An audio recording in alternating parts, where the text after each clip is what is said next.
It is a great day to be a Cowboy. I'm Jack Tennant, Executive Director of the University of Wyoming Alumni Association, and this month we're going to be hanging out with our new head men's basketball coach and Wyoming native, Coach Sundance Wicks. But before we do that, a little trivia for you. Do you know who invented the jump shot? UW alum and my man, Kenny Sailors.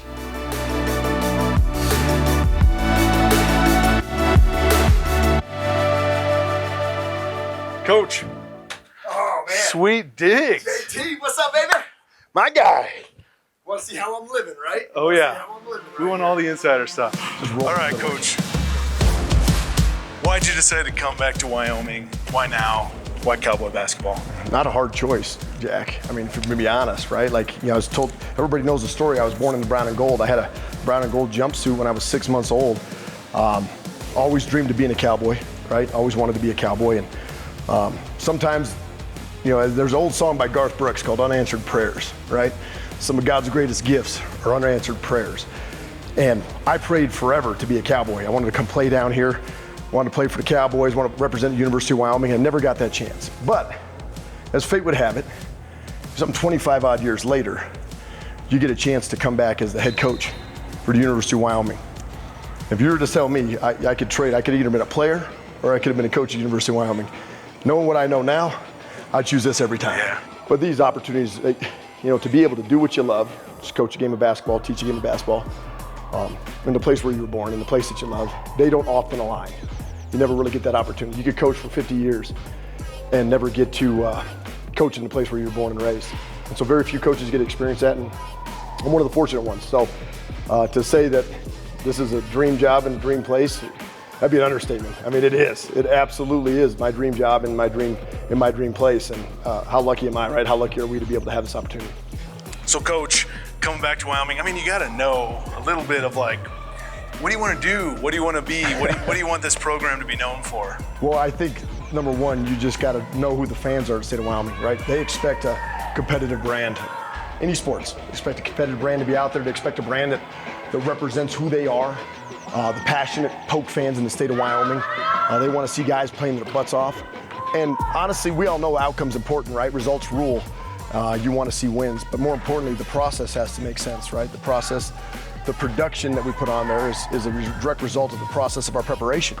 And so our guys got to play their butts off every single day for the hard hat, lunch pail folks in the state of Wyoming that we always talk about. But that's what you have to see first. For our program to go anywhere we need to go, we need to be consistently competitive, and then we have to be consistently connected. Because look, when you're traveling 4, 5, 6 hours to come watch the Pokes play, or you're driving across treacherous I-80 to come watch a basketball game, you better see some guys competing out there, and you better see some young men connecting. And that's got to represent just who we are in the state of Wyoming. Because I know this, you're driving through the back roads, and you're going across 4 corners outside of Lusk, going to Rapid City to see my mom and dad. You're going to get a steering wheel wave every time you drive by. If you don't get a steering wheel wave, you're going to look at that license plate, you're going to find out they're not from Wyoming. So, I mean, that's the first year of our program. We're trying to establish cultures. We're trying to make sure that we get consistently connected and consistently competitive. That's the first thing we have to have happen. Otherwise, that process isn't going to work out in the long run.